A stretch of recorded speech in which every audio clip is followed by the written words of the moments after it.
Hi, ಇವತ್ತು ನಾನು ಥಾಲಿಪೀಠ ಮಾಡ್ಲಿಕತ್ತಿದ್ದೆ. ರಾತ್ರಿ ಊಟಕ್ಕೆ ಅಂತ ಹೇಳಿ ಎಲ್ಲ ತಿಂದು ತಿಂದು ಬೇಸರ ಆಗ್ಬಿಟ್ಟಿತ್ತು. ಹಿಂಗಾಗಿ ಥಾಲಿಪೀಠ ಮಾಡೋಣ ಅಂತ ಹೇಳಿ ಮೊದ್ಲಿಕ್ಕೆ ಒಂದು ಬುಟ್ಟಿ ಒಳಗೆ 1 ಕಪ್ ಜೋಳದ ಹಿಟ್ಟು ಹಾಕ್ಕೊಂಡೇನಿ. ಅದಕ್ಕೆ 3 ಚಮಚ ಬೇಸನ್ ಅಂದ್ರೆ ಕಡ್ಲೆ ಹಿಟ್ಟು ಹಾಕ್ಕೊಂಡೇನಿ.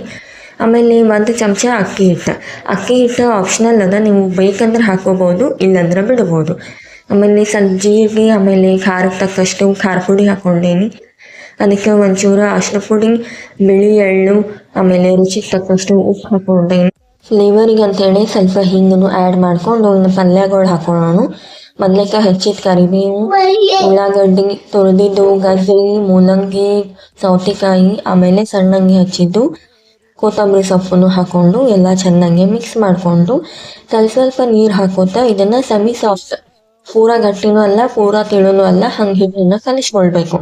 ನೆಕ್ಸ್ಟು ಒಂದು ತವಾ ಮೇಲೆ ಒಂಚೂರು ಎಣ್ಣೆ ಸವರ್ಕೊಂಡೇನಿ. ನೀವು ಬೇಕಂದ್ರೆ ಕಡಾಯಿ ಒಳಗೂ ಹಚ್ಕೋಬೋದು, ಸೇಮ್ ಪ್ರೊಸೀಜರ್. ಎಣ್ಣೆ ಸವರ್ಕೊಂಡು ಅದರಿಂದ ಒಂದು ಉಳ್ಳಿ ತೊಗೊಂಡು ಅದನ್ನು ಚೆನ್ನಾಗಿ ನಿಮಗೆ ಎಷ್ಟು ತಿಳಿಬೇಕು ಅಷ್ಟು ನೀವು ಒತ್ಕೊಂಡು ನಡು ಒಂದು ಸೂಸ್ ಮಾಡ್ಕೊರಿ. ಅದ್ರ ಮೇಲೆ ಒಂಚೂರು ಎಣ್ಣೆ ಬೇಕಂದ್ರೆ ತುಪ್ಪ ಹಾಕ್ಕೊಂಡು ಮೀಡಿಯಮ್ ಫ್ಲೇಮ್ ಒಳಗೆ 2 ಕಡೆ ಚೆನ್ನಾಗಿ ಬೇಯಿಸ್ಕೊರಿ. ಬೆಣ್ಣೆ ಹಾಕೊಂಡ್ರೆ ಇನ್ನೂ ರುಚಿ ಇರ್ತದೆ. ಬೆಣ್ಣೆ ಇಲ್ಲಾಂದ್ರೆ ತುಪ್ಪ ಹಾಕೋರಿ, ಏನೂ ಇಲ್ಲಾಂದ್ರೆ ಮೊಸರು ಹಚ್ಕೊಂಡು ತಿನ್ನಬಹುದು. ಇದನ್ನು ಅಗದಿ 10 ನಿಮಿಷದಾಗ ಆಗುವಂಥ ರೆಸಿಪಿ ಅದ ಆ್ಯಂಡ್ ಹೆಲ್ತಿಗೂ ಭಾಳ ಚಲೋ ಅದ. ಸೊ ಡೆಫಿನೆಟ್ಲಿ ಟ್ರೈ ಮಾಡಿ.